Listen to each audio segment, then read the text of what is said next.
Hello everyone, उम्मीद है आप सब अच्छे होंगे दोस्तों। तो चलिए दोस्तों, डेली करंट की कहानी में आप सबका स्वागत है एक साथ मेरे साथ। एक्चुअली दोस्तों, आज सुबह क्लास नहीं हो पाई थी। 2-3 दिनों से मेरी तबीयत ख़राब चल रही थी, फीवर था मुझे और थोड़ा-सा कोल्ड वगैरह भी था, जिसकी वजह से मैं क्लास नहीं ले पाया था, है ना?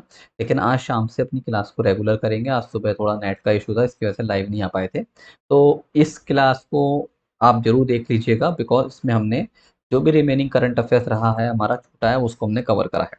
तो चलिए स्टार्ट करते हैं, लेट नहीं करते। तो देखिए दोस्तों, अगर पहली न्यूज़ के बारे में अगर हम बात करते हैं, सबसे पहले आप सभी से, तो देखते हैं आखिर क्या है वो न्यूज़, है ना? क्या उसमें मेंशन किया गया है। 1 मिनट रुक जाओ, स्टार्ट करते हैं, 1 सेकंड का समय दीजिएगा। अच्छा, एक बात और सुनिएगा ध्यान से, जिन्होंने अभी तक इस चैनल को सब्सक्राइब नहीं करा है, वीडियो को लाइक नहीं करा, शेयर नहीं करा, वो भी आप ज़रूर कर दीजिएगा। ठीक है दोस्तों? च 1 मिनट हुआ शायद। हुँ, हुँ, चलिए। बिल्कुल, बिल्कुल। चलो तो स्टार्ट करते हैं। तो पहली न्यूज़ दोस्तों आपके सामने आ चुकी है। भई अभी हाल ही में अगर बात करते हैं तो आपने एक नाम सुना होगा दोस्तों, यूरोपियन सेंट्रल बैंक, ईसीबी बोलते हैं इसे। तो इसने अभी हाल ही में जो की रेट्स होते हैं, इंटरेस्ट रेट, उसको इंक्रीज़ कर दिया है। और इसने जो इंक्रीज़ करा है, ये 75 बेसिस पॉइंट्स इंक्रीज़ करा है, ड्यू टू फाइट इन्फ्लेशन। मतलब due to fight against inflation ऐसे कह सकते हैं। वहाँ पे जो महँगाई बढ़ रही है, इन्फ्लेशन बढ़ रहा है, उसको ध्यान में रखते हुए इसने रेट्स को बढ़ाया है। एक्चुअली पहले जहाँ पे 0% रेट्स था डिपॉज़िट पर, उसे बढ़ा के 0.75% कर दिया है। इसके अलावा दोस्तों, यहाँ पे जो स्टाफ मेंबर्स हैं, उन्होंने भी प्रोजेक्शन करा है कि आने वाले समय में एवरेजली क्या-क्या इन्फ्लेशन रह सकती है। तो एक्सपेक्टेड अनुमान लगाया जा रहा है 8.1% इन 2022, 5.5% इन 2023 एंड 2.3% इन 2024। थोड़ा-सा ये भी आप ध्यान रखना जो यहाँ पे बोला गया है। बाकी बात करते हैं ईसीबी के बारे में, तो इसका हेडक्वार्टर दोस्तों फ्रैंकफर्ट में है, जर्मनी में। और इसकी प्रेसिडेंट हैं Christina Lagarde. Christina Lagarde is the president of आपका ईसीबी, यूरोपियन सेंट्रल बैंक। चलिए आगे देखते हैं। लो भाई, दोस्तों अगली न्यूज़ के बारे में बात करते हैं। तो फ़ोनपे का नाम आप सबने सुना होगा। तो फ़ोनपे ने अभी हाल ही में टोकनाइज़ेशन का इस्तेमाल करके 14 मिलियन क्रेडिट और डेबिट कार्ड को अपने प्लेटफ़ॉर्म पर रजिस्टर्ड कर दिया है। या ऐसे कह सकते हो कि 14 मिलियन क्रेडिट और डेबिट कार्ड क्या है, यहाँ पे टोकनाइज़्ड हो चुके हैं फ़ोनपे पर। अब दोस्तों, ये जो काम करना शुरू करा था इसने दिसंबर 2021 में करा था, जैसे कि आरबीआई की गाइडलाइंस के अकॉर्डिंग बात किया जाए, उसको ध्यान में रखते हुए। अब आपके मन में एक क्वेश्चन आ रहा होगा, सर टोकनाइजेशन का मीनिंग क्या होता है? तो टोकनाइजेशन में क्या होता है दोस्तों, जो कार्ड नंबर होता है उसको किसी टोकन या फिर कोड में बदल देते हैं, एक अल्टरनेटिव कोड में कन्वर्ट कर दिया जाता है, जिससे कि कस्टमर के डेटा को सिक्योर किया जा सके। और यही जो कार्ड नंबर को हम कन्वर्ट करते हैं किसी कोड में, उसी को बोलते हैं टोकन, और इस प्रोसेस को बोलते हैं टोकनाइजेशन, है ना? तो एक तरीके से यहाँ पे अगर देखा जाए तो 3 मेजर कार्ड नेटवर्क्स पे इसने काम करा है, वीज़ा, मास्टरकार्ड एंड रुपे, ऐसा यहाँ पे बोला जा रहा है। बाकी फ़ोनपे के बारे में याद रखना है, हेडक्वार्टर बेंगलुरु में है, समीर निगम इसके चीफ एग्जीक्यूटिव ऑफिसर, और 2015 में इसको एस्टेब्लिश किया गया था। चलिए आगे देखते हैं दोस्तों। लीजिए भाई। भाई अभी हाल ही में जो हमारा United nation high commissioner for human rights है, इसके नेक्स्ट हमारे हेड बने हैं, अभी चुने गए हैं, कमिश्नर साहब चुने गए हैं, यानी कि यूएन का जो हाई कमीशन है उसके कमिश्नर चुने गए हैं, और इनका नाम है वॉल्कर टर्क। और ये ऑस्ट्रिया से बिलोंग करते हैं, ये भी आपको ध्यान रखना है। और इन्होंने दोस्तों किसको रिप्लेस करा है? इन्होंने मिशेल बैचलेट जो चिली के हैं उनको रिप्लेस करा है। ठीक, तो ये भी आपको पता होना ज़रूरी है। अगर मैं इस समय बात करता हूँ तो एट प्रेज़ेंट ये जो है as a working A coordinating global policy work, जो अंडर सेक्रेटरी जनरल होते हैं यूएन के एग्जीक्यूटिव ऑफिस में, उसके तौर पर ये काम करा, मतलब as an under secretary general के तौर पर वर्क करा। मतलब इनके ये बता रखा है इस समय क्या कर रहे हैं, इससे पहले इन्होंने ये करा था, इससे पहले भैया ये भी रह चुके हैं, कुछ ज़्यादा ध्यान नहीं रखना। फिलहाल नेक्स्ट यूएन हाई कमिश्नर कौन बने हैं? वोल्कर जी बने हैं। किसकी जगह बने हैं? मिशेल बैचलेट की जगह बने हैं। और यूएन का हेडक्वार्टर आपको पता ही है दोस्तों, इसका हेडक्वार्टर न्यूयॉर्क में है, यूएस में, और 24 अक्टूबर 1945 में इसको एस्टैब्लिश किया गया था। आगे देखते हैं। लीजिए भाई, भई आपने एक नाम सुना होगा इंडिगो। तो इंडिगो की भी अभी हाल ही में नए चीफ एग्जीक्यूटिव ऑफिसर बन गए हैं दोस्तों, और इनका नाम है पीटर एल्बर्ट्स, और इन्होंने रोनोजॉय दत्ता को रिप्लेस करा है, जो हमारे 30 सितंबर को रिटायर हो जाएँगे। अभी हुए नहीं है दोस्तों, हो जाएँगे, ये आप ध्यान रखना। इससे पहले बात करें, एल्बर्ट्स जी कहाँ-कहाँ काम कर चुके हैं? As a president and CEO के तौर पर काम कर चुके हैं। केएलएम रॉयल डच एयरलाइंस के लिए 2014 से काम किया है इन्होंने, मतलब, है ना? इसके अलावा ये मैक आपके एयर फ्रैंक केएलएम ग्रुप के एग्जीक्यूटिव कमेटी के मेंबर भी रह चुके हैं। इस समय दोस्तों ये इंडिगो जो हमारा देखा जाए अगर इंडिगो के बारे में करें तो half of the domestic market जो शेयर है उससे ज़्यादा इंडिगो की पकड़ है। ये इंडिगो के बारे में इंफॉर्मेशन दिया जा रहा है, कोई ज़्यादा खास नहीं है ना। तो मतलब इंडिगो को यहाँ पे प्रमोट करा। मेन मुद्दे की बात क्या है, इंडिगो के सीईओ कौन बने हैं, पीटर जी किसकी जगह बने हैं, रोनोजॉय दत्ता की जगह। और ये कब रिटायर हो रहे हैं दोस्तों, 30 सितंबर 2022 में रिटायर होंगे। और इंडिगो के पास अगर देखा जाए according to the March more than 26,000 employees हैं, यहाँ पे बोला जा रहा है। आगे देखते हैं। लीजिए दोस्तों, भाई अग्निकुल कॉस्मोस जो है इंडिया का पहला प्राइवेट स्पेस स्टार्टअप है जिसने पहला फर्स्ट पेटेंट सिक्योर कर लिया है डिजाइन और मैन्युफैक्चरिंग का। किसका, 3D प्रिंटेड रॉकेट इंजन का। मतलब इसने जो है 3D प्रिंटेड रॉकेट इंजन को का एक तरीके से ब्लूप्रिंट कहते हैं ना, उसको बनाकर या फिर उसको इस्टेब्लिश करके इसका पेटेंट ले लिया है कि ये इस तरीके से होगा तो हमारे से बिलोंग करेगा। कॉपीराइट जिसे बोलते हैं उस तरीके से कह सकते हैं, है ना। अब दोस्तों ये जो पेटेंट है ये कंपनी को प्रोवाइड कर दिया गया है उसके अग्नि अग्नि लैट रॉकेट इंजन के लिए, और जिसको कहाँ पे आपका लॉन्च करेंगे, लेट 2022 यानी कि 2022 के एंड तक इसको लॉन्च करने की अनुमान लगाया जा रहा है। अब ये जो रॉकेट इंजन है इसमें भी देखा जाए तो थाउजेंड्स ऑफ पार्ट्स हैं, वो तो आपको पता ही है ना। कई सारे पार्ट्स होते हैं जिसकी मदद से इसको तैयार किया जाता है। अग्निकुल कॉस्मोस के बारे में याद रखना, चेन्नई में हेडक्वार्टर है, 2017 में से बनाया गया। श्रीनाथ रविचंद्रन जी इसके सीईओ के तौर पर कार्य कर रहे हैं। आगे देखते हैं। बहुत अच्छा न्यूज़। भई अभी हाल ही में हमारे javelin thrower mister Neeraj Chopra ji का नाम जानते ही हैं। इन्होंने अभी हाल ही में पहली बार फर्स्ट टाइम ये ऐसे इंडियन एथलीट बन चुके हैं जिन्होंने आपका डायमंड लीग फाइनल्स टाइटल को जीत लिया है। तो डायमंड लीग फाइनल टाइटल को जीतने वाले फर्स्ट पर्सन कौन बने हैं दोस्तों, तो इनका नाम है, पहले एथलीट हमारे मिस्टर नीरज चोपड़ा जी बन गए हैं। ये आपको ध्यान रखना है। इसके अलावा दोस्तों याद रखना है जो डायमंड लीग फाइनल्स हैं इनमें इनका थर्ड अपीयरेंस था, ऐसा यहाँ पे बोला जा रहा है। और इससे पहले दोस्तों ये 7th और 4th नंबर पे रहे थे 2017-18 में। फिलहाल अब इन्होंने क्या करा है, अब ये पहले इंडियन जिन्होंने टाइटल जीता है ना। मतलब आपकी बार फर्स्ट नंबर पे रहे, पहली बार 7th पे रहे थे, एक बार 4th में रहे थे, इस बार उन्होंने सबको हरा दिया, खुद जीता है। ठीक है, चलिए आगे देखते हैं। भाई एनटीपीसी का नाम जानते हैं आप, नेशनल थर्मल पावर कॉर्पोरेशन ने अभी हाल ही में रिन्यूएबल एनर्जी पावर के साथ एग्रीमेंट साइन करा है, सप्लाई रिन्यूएबल एनर्जी के साथ। और ये क्या करेगा दोस्तों, ये आर्म फोर्सेस जो हैं, जो मिलिट्री एमईएस होता है ना, मिलिट्री इंजीनियरिंग सर्विसेज, है ना, तो इनको रिन्यूएबल एनर्जी प्रोवाइड करेगा। मतलब आर्म फोर्सेस को रिन्यूएबल एनर्जी सप्लाई करने के लिए एनटीपीसी ने एग्रीमेंट साइन करा है। और ऐसा पहली बार हुआ है कि एक एग्रीमेंट किसी इंडियन आर्म फोर्स के द्वारा साइन किया गया है रिन्यूएबल एनर्जी को लेने के लिए, है ना। चलिए एनटीपीसी के बारे में याद रखना, हेडक्वार्टर न्यू दिल्ली में, और गुरदीप सिंह इसके चेयरमैन है। आगे देखते हैं। लीजिए दोस्तों, भाई अभी हाल ही में छत्तीसगढ़ के जो चीफ मिनिस्टर मिस्टर भूपेश बाबू बघेल जो हैं, इन्होंने 2 नए डिस्ट्रिक्टों को उद्घाटन करा है। आपको याद होगा अभी कुछ दिनों पहले इन्होंने 3 नए डिस्ट्रिक्ट और उद्घाटन करे थे, तो 3 है ना, देखो लिखा है। वहां पे बोला गया था हम 2 और बनाएंगे, तो वो काम भी पूरा हो चुका है। अभी जो 2 नए डिस्ट्रिक्ट हैं कौन से नंबर के हैं, एक 32 का है और 33 नंबर का। एक का नाम है दोस्तों महेंद्रगढ़, चिरमिरी, भरतपुर, और एक का नाम है शक्ति डिस्ट्रिक्ट। तो ये 3 आपको याद रखने हैं, ठीक है। और शक्ति जो है दोस्तों वो हमारा जांगीर चंपा से निकाला गया है, कारवोट मतलब उसको काट के बनाया गया है। जबकि महेंद्रगिर चिकरी जो है कोरिया डिस्ट्रिक्ट से बनाया गया है, ऐसा यहाँ पे बोला जा रहा है। छत्तीसगढ़ की कैपिटल रायपुर, भूपेश बघेल यहाँ के सीएम है और अनुसुईया उइके यहाँ की गवर्नर के तौर पर कार्य कर रही है। ठीक, आगे देखते हैं। लो भाई अभी हाल ही में उत्तर प्रदेश सरकार ने बोला है वो भी एक यूनिक फार्म आईडी, जैसे हमारे आधार नंबर होता है ना उस तरीके से प्रोवाइड करेगा फार्मर्स को, है ना। अब यहाँ पे अगर देखा जाए तो ये जो हमारी फार्म आईडी दी जाएगी एक तरीके से ये आधार नंबर से कनेक्टेड होगी। याद रखना इसका बेनिफिट जब भी मिलेगा जब आप आधार वेरिफिकेशन कराएंगे, जब भी आप इसका बेनिफिट ले जाएंगे। इसके अलावा यूपी ने एक उत्तर प्रदेश सरकार ने बोला हम फैमिली आईडी और प्रोवाइड करेंगे, जो ऐसे लोग हैं जो गवर्नमेंट जॉब का बेनिफिट अभी तक नहीं ले पाए हैं, है ना, उनके लिए भी एक फैमिली आईडी लेके आएंगे जिससे कि उनको भी गवर्नमेंट स्कीम्स का बेनिफिट पहुंचाया जा सके। उत्तर प्रदेश के बारे में पता ही है, लखनऊ योगी आदित्यनाथ, आनंदीबेन पटेल, ये तो आप जानते हैं दोस्तों। लो भाई दोस्तों, भाई रेलवे ने पहली बार अभी इंडियन सॉरी प्राइवेट प्लेयर्स को इनवाइट करा है टेंडर के लिए, जिससे कि हाई स्पीड व्हील प्लांट बनाया जा सके। और ये मेक इन इंडिया इनिशिएटिव के तहत किया जा रहा है। मतलब ऐसे कह सकते हो दोस्तों, आज तक इंडियन रेलवे ने कभी प्राइवेट सेक्टर को इन्वॉल्व नहीं किया था किसी प्रोडक्शन के लिए, मैन्युफैक्चरिंग के लिए। इस बार पहली बार प्राइवेट प्लेयर को इन्वाइट करा है, टेंडर दिया जा रहा है व्हील प्लांट बनाने के लिए। और इसमें दोस्तों 80,000 व्हील्स पर ईयर रेलवे जो है इनसे लेगा, और 600 करोड़ रुपए की कॉस्ट पर, और ये हमारे भारत में ही बनाए जाएंगे और इनको 18 महीनों के अंदर बनाया जाएगा दोस्तों।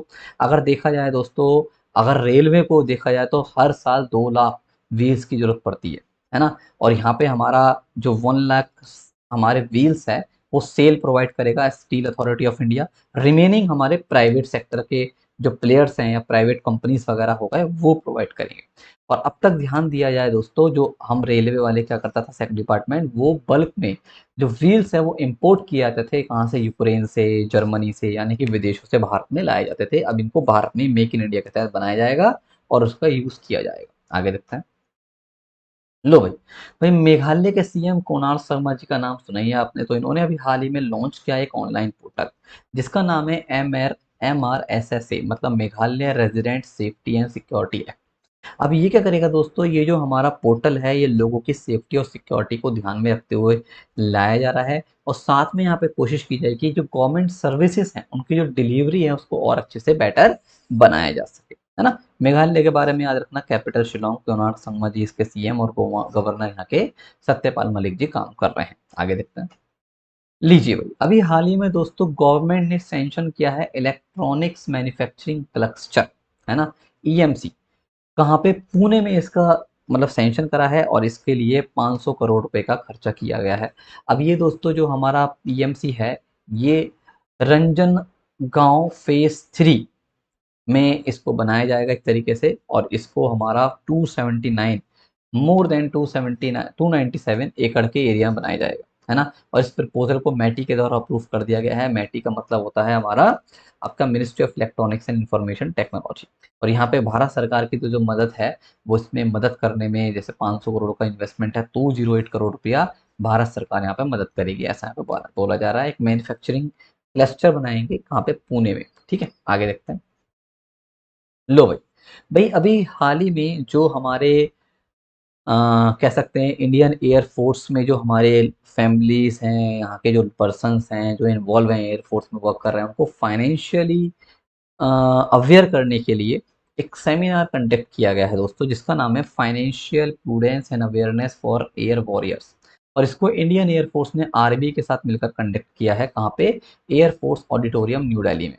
अब यहाँ पे क्या हुआ है दोस्तों, हमारे एयरफोर्स के पर्सन्स भी थे और आरबीआई के ऑफिशियल्स भी आए, तो यहाँ पे लोगों को अवेयर करें कि किस तरीके से बैंकिंग फ्रॉड से बच सकते हैं, कैसे हम अपने फाइनेंशियली अपने आप को सिक्योर बना सकते हैं, है ना। ये सारी बातों को यहाँ पे बताया गया, और अप्रोक्सीमेटली 400 एयर वॉरियर्स यहाँ पे क्या करे हैं, इस सेमिनार को अटेंड करे हैं, ऐसा यहाँ पे बताया जा रहा है। चलिए आगे देखते हैं। लो भाई, भाई अभी हाल ही में इंडियन रेलवे ने न्यू अवतार लॉन्च कर दिया है, Vande Bharat high speed train का, और इसका नाम दिया गया है दोस्तों वंदे भारत 2। और जल्दी इसको लॉन्च किया जाएगा और यहाँ पे अपग्रेडेड फैसिलिटीज मिलेंगी। अब यहाँ पे अगर देखा जाए दोस्तों तो इसकी 0 से 100 किलोमीटर, है ना, इसकी स्पीड रहेगी, जस्ट मतलब एक तरीके से 100 किलोमीटर तक के 52 सेकंड्स में जो है ये कवर करेगा, एक साथ देखा जाए, मतलब 0 to 100 किलोमीटर, है ना। पर लीटर है आई थिंक इसकी, PL का मतलब पर लीटर होगा, ये किलोमीटर पर litre speed, just 52 second. Maximum speed, हाँ ये है, देखो ये है ना, ये 180 किलोमीटर पर आवर की स्पीड होगी। लेस वेट है इसका, है ना, 392 टन, जबकि पहले जो है 430 टन था। वाईफाई अनेबल्ड होगा इसमें, यहाँ पे LCD टीवी लगे होंगे, है ना। तो मतलब ये काफ़ी सारी चीज़ें इंप्रूवमेंट किया जा रहा है। Air dust free clean air cooling apart transaction motor भी होगा, मतलब काफ़ी सारी चीज़ें कह सकते हैं सुविधाओं के साथ इसको अपग्रेड करके लाया जा रहा है। और इसमें दोस्तों अगर देखा जाए एयर प्यूरिफिकेशन सिस्टम इंस्टॉल किया गया है, और यहाँ पे हमारे रेलवे ने बोला है हम इस तरीके की 75 ट्रेन बनाएंगे अगस्त 2023 तक। तो वंदे भारत 2 देखा जाए तो एडवांस वर्जन है हमारी वंदे भारत ट्रेन का, ध्यान रखिए जल्दी आपके सामने आने वाला है। आगे देखते हैं। लीजिए भाई, भाई अभी हाल ही में ministry of port shipping and waterways ने बनाया है नेशनल मैरीटाइम हेरिटेज कॉम्प्लेक्स, और इसको दोस्तों हमारे गुजरात में एक जगह है लोथल बनाया गया है, उसकी कॉस्ट है 3500 करोड़ रुपए से बनाया गया है ना। और इसका दोस्तों फेज 1 का टारगेट करा जा रहा है, हम इसे मार्च 2024 तक पहला फेज इसका पूरा कर लेंगे, मतलब एक तरीके से ये बनाया जा रहा है हमारा। और ये इंडिया के रिच एंड डाइवर्स जो मैरीटाइम हेरिटेज है उसको रिप्रेजेंट करेगा, ऐसा यहाँ पे बोला जा रहा है। और इसका जो उद्घाटन करा गया था माननीय नरेंद्र मोदी जी ने किया था 2019 में, है ना। चलिए, चलिए आगे देखते हैं। लो भाई दोस्तों, अगली न्यूज़ के बारे में बात करें तो अभी हाल ही में एचडीएफसी बैंक ने IEG institute of economic growth के साथ पार्टनरशिप किया है और ये क्या बनाएंगे, एक फंड करेंगे चेयर को, मतलब एचडीएफसी बैंक पैसा लगाएगा आईईजी में जिससे कि एक चेयर को बनाया जा सके जो इंडिपेंडेंट रिसर्च के लिए रेस्पॉन्सिबल होगा, है ना। और इसको कहा जाएगा HDFC bank chair of banking and finance, है ना। और ये दिल्ली में जो हमारा आईईजी कैंपस है वहाँ पे बनाया जाएगा। और ये जो फंड होगा ये आईईजी को 5 सालों के लिए सपोर्ट करेगा और इसमें 6.75 करोड़ रुपए का फंडिंग किया जाएगा। एचडीएफसी बैंक के बारे में जानते हो, हेडक्वार्टर मुंबई, शशिधर जगदीशन इसके MD CEO, we understand your world इसकी टैगलाइन है, ये भी आपको ध्यान रखना है, ठीक है। आगे देखते हैं दोस्तों। भाई अभी हमारे जाने माने तेलुगु एक्टर हैं तानिकेला भरनी, कितना प्यारा नाम है इनका, तानिकेला भरनी। इनको अभी एनुअल साहित्य पुरस्कार जो लोक नायक फाउंडेशन के द्वारा दिया जाता है उससे इनको नवाजा गया है ना। और इनको जो अवार्ड दिया है दोस्तों विशाखापट्टनम में दिया है, हरी बाबू कुंभपति जो मिजोरम के गवर्नर है उनके द्वारा इस अवार्ड को दिया गया है भरनी जी को, ऐसा यहाँ पे बोला जा रहा है ना। और याद रखना इस अवार्ड का एक दूसरा नाम है, इसको आंध्रा ज्ञानपीठ के नाम से भी जाना जाता है। इसमें 2 लाख रुपए तक का प्राइज मिलता है। और याद रखना ये जो अवार्ड है ये 18 जनवरी को प्रेजेंट किया जाता है हर साल। जो हमारे former chief minister N T Rama Rao जो हैं उनकी बर्थ डेथ एनिवर्सरी है। और साथ में जो हरिवंश राय बच्चन जी का नाम सुना होगा आपने, उनकी भी डेथ एनिवर्सरी है। उनके सम्मान में इस पुरस्कार को 18 जनवरी को दिया जाएगा, है ना। तो मतलब इनका नाम चुन लिया गया, 18 जनवरी को इस अवार्ड से इनको मतलब नवाजा जाएगा, ऐसे कह सकते हो, प्रोवाइड किया जाएगा ये अवार्ड, है ना। चलिए आगे देखते हैं। भाई अभी सिक्किम जो है होस्ट करेगा रणजी ट्रॉफी पहली बार दिसंबर 2022 में, ऐसा बोला जा रहा है। और यहाँ पे अगर देखा जाए तो जो स्टेट हैं इस बार, जो 3 नॉर्थ ईस्ट स्टेट्स की टीम्स हैं जो यहाँ पे देखने को मिलेंगी आपको, एक मिजोरम है, मणिपुर, अरुणाचल प्रदेश, है ना। और देखा जाए तो रणजी ट्रॉफी के साथ साथ सिक्किम जो है साथ में 2 कूच बिहार ट्रॉफी मैचेस और 3 कर्नल सी के नायडू ट्रॉफी मैचेस भी हमारा क्या करेगा, मतलब इनको भी होस्ट करेगा, है ना, ऐसा कह सकते हैं। सेम क्रिकेट ग्राउंड में यहाँ पे बोला जाए तो मतलब इस बार होस्ट कौन कर रहा है रणजी ट्रॉफी, आपका याद रखना सिक्किम, कैपिटल है गंगटोक। और प्रेम सिंह तमांग यहाँ के सीएम, गंगा प्रसाद जी यहाँ के गवर्नर के तौर पर कार्य कर रहे हैं। आगे देखते हैं। लीजिए भाई अभी हाल ही में दोस्तों यूएस ओपन हुआ है, हमारा पूरा टूर्नामेंट कंप्लीट हो चुका है। और यहाँ पे बात किया जाए तो याद रखना ये टेनिस से संबंधित होता है यूएस ओपन। और इसमें मेन सिंगल टाइटल जीता है सी अल्कराज गार्सिया जो स्पेन के हैं। और इन्होंने किसको हराया है, र्यूट को हराया है, यानी कि र्यूट, कैस्पर र्यूट है नाम है इनका, नॉर्वे के कैस्पर र्यूट को लपेट दिया। वुमेन सिंगल टाइटल ईगा ने जीता है पोलैंड की। और इसने किसको हराया है, ऑन्स जॉयबेर, ऑन्स मतलब ओ जयबर को हराया है, याद रखना। एक बात और याद रखना, गैरकिया जो है हमारे, गैरकिया अल्कराज गैरकिया है, ऐसी आएगा यहाँ पर। गैरकिया जो है हमारे यंगेस्ट प्लेयर हैं जिन्होंने वर्ल्ड नंबर मात्र 19 साल की उम्र में जीत लिया है। यंगेस्ट प्लेयर हैं ये टाइटल जीतने वाले, ये भी आपको ध्यान रखना है, गैरकिया यानी कि अल्क्रेस, अल्क्रेस से याद रखो, है ना, याद रहेगा। आगे देखते हैं। भाई अभी हाल ही में इटालियन फार्मूला 1 ग्रैंड प्रिक्स हुआ और इसको रेड बुल के ड्राइवर मैक्स वर्स्टेपन ने जीत लिया है। जबकि हमारे चार्ल्स लेक्लेक और हमारे जॉर्ज रसल सेकंड और थर्ड नंबर पर देखने को मिले। याद रखना अगर देखा जाए तो ये वर्स्टेपन का 11th विन था, 11वें नंबर की इन्होंने ये 2022 में क्या करी है, एक तरीके से विन करा है, या फिर ऐसे कह सकते हो जीत हासिल करी है, आसान भाषा में। आगे देखते हैं। भाई अभी हाल ही में ऑस्ट्रेलिया के कैप्टन एरॉन फिंच इन्होंने रिटायरमेंट घोषित कर दिया वनडे इंटरनेशनल क्रिकेट से। मतलब ये बोल रहे हैं कि अब हम वनडे इंटरनेशनल क्रिकेट में नजर नहीं आएंगे। याद रखना ये वनडे से रिटायर लिए हैं और किसी चीज से नहीं। इसके अलावा एक कंटिन्यू जो है ऑस्ट्रेलिया के जो T20 साइड है कैप्टन के तौर पर काम करते हुए नजर आएंगे, जो आपका अक्टूबर नवंबर में 2022 में जो ऑस्ट्रेलिया में होने जा रहा है T20 वर्ल्ड कप, उसमें नजर आएंगे। बट ये वनडे से इंटरनेशनल रिटायरमेंट ले चुके हैं, है ना। बाकी इनके बारे में थोड़ा सा आप घर पे देखिएगा। चलिए भाई अभी हाल ही में जर्नलिस्ट हैं पवन सी लाल, इनके द्वारा एक किताब लिखी गई है forging metal, Nripendra Rao and Penner story. तो इस किताब को दोस्तों हार्पर कॉलिंस ने पब्लिश किया है, ये भी आपको ध्यान रखना है। और इसमें फोकस किया गया है how a business is build, मतलब किस तरीके से बिजनेस को स्टार्ट करते हैं और कैसे कैसे करके एक छोटा सा बिजनेस बहुत बड़ा ऑर्गेनाइजेशन के तौर पर खड़ा हो जाता है ना, उसके बारे में हमें बताएगा। मतलब बिजनेस को लेकर मेनली बात बोली गई है, याद रखना। पवन सी लाल ने किताब लिखी है और पवन सी लाल मुंबई बेस्ड जर्नलिस्ट हैं और एक ऑथर के तौर पर काम कर रहे हैं। चलिए आगे देखते हैं। लीजिए, हर साल याद रखना नेशनल फॉरेस्ट मार्टियर्स डे बनाते हैं एवरी ईयर 11 सितंबर को। इस बार भी ये बनाया जाता है दोस्तों। फॉरेस्ट मार्टियर्स डे क्यों बनाया जाता है? क्योंकि 11 सितंबर वाले दिन 1730 में एक एक हमारा मैसेकर हुआ था जिसका नाम है खिजराली मैसेकर। और इस खिजराली मैसेकर में महाराजा अभय सिंह जो राजस्थान के हुआ करते थे, उन्होंने खिजराली ट्री को काटने का ऑर्डर दे दिया था। राजस्थान मतलब ये राजस्थान के राजा थे पहले ज़माने में, कभी 1730 के समय की बात है, बहुत साल पुरानी। तो इन्होंने खिजराली पेड़ों को काट डाला। तो उसी के अगेंस्ट ये बनाया जाता है नेशनल फॉरेस्ट मार्टियर्स डे, है ना। तो 11 सितंबर को होता है, आप ध्यान रखिएगा। आगे देखते हैं। याद रखना दोस्तों, विनोबा भावे जी का नाम सुने होंगे, तो इनकी बर्थ एनिवर्सरी भी अभी इस साल हमारी 11 सितंबर में बनाई गई है।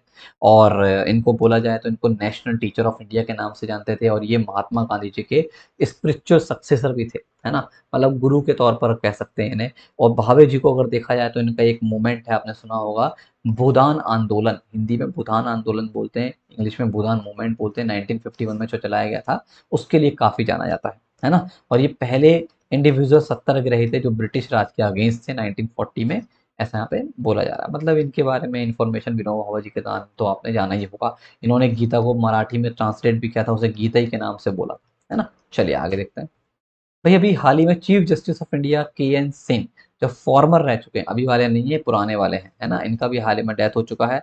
और ये 22वें नंबर के सीजीआई थे दोस्तों। 25 नवंबर 1991 में ये ऐसे जो है 1991 में 22nd नंबर पे चीफ जस्टिस बने थे, और 12 दिसंबर को रिटायर हो गए थे 1991 में, है ना। तो ये भी आप ध्यान रखना है। मतलब एक तरीके से शॉर्टेस्ट पीरियड, मात्र 17 दिनों के लिए इनको जो है क्या बनाया गया था, आपका चीफ जस्टिस ऑफ इंडिया बनाया गया था। 17 दिन में ही रिटायरमेंट हो गए थे, तो इनकी अभी हाल ही में डेथ हो चुकी है। अगर मैं लॉन्गेस्ट टेन्योर देखूं अब तक किसका है, वो है DY चंद्रचूड़। तो ये 16वें नंबर के चीफ जस्टिस ऑफ इंडिया थे, जिनका आज तक का लॉन्गेस्ट क्या रहा है, आपका टेन्योर देखा गया। मतलब देखो क्वेश्चन ऐसे पूछ सकता है, बताइए वो कौन से चीफ जस्टिस है जिनका सबसे शॉर्टेस्ट टेन्योर था।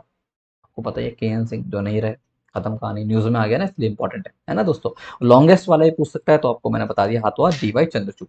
कौन से नंबर के थे ये? 22वें नंबर के थे, ये 16वें नंबर के थे, दोनों याद रखना। आगे देखते हैं। चलिए दोस्तों, इसी बात पे सारी खबरें खबर तो खत्म हो गई। उम्मीद है आपको अच्छा लगा होगा। क्लास अच्छी लगे तो लाइक करो, वीडियो को शेयर कर देना, और बेटा चैनल को सब्सक्राइब जरूर कर लेना। और हाँ, शाम से आपकी 8:30 वाली क्लास भी होगी आज, ठीक है, परेशान होना मत बेटा। अब थोड़ा सही है तबीयत मेरा, मैं ठीक महसूस कर रहा हूँ, तो अब रेगुलर करना स्टार्ट कर देंगे, है ना। आज सुबह वाईफाई धोखा दे दिया था, नहीं तो आज सुबह भी हमारी क्लास होती। चलिए बाय बाय, टेक केयर, जय हिंद, जय भारत।